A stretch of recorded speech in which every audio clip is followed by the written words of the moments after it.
आज गांधी चौकात इफ्तार पार्टीच्या कार्यक्रमाच्या निमित्ताने आपण सर्वजण एकत्र आलो होतो. प्रथमतः मी आज गुढीपाडवा हिंदू धर्माचा नवीन वर्षाचा सण आहे.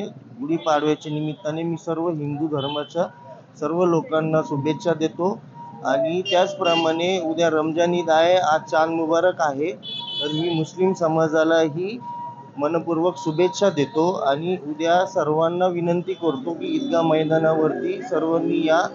मी माझ्यातर्फे आमचं नागरिक हित संरक्षण मंडळ, RPI आघाडी व आमचे घटक पक्ष या सर्वांच्या तर्फे पण शुभेच्छा देतो आणि थांबतो.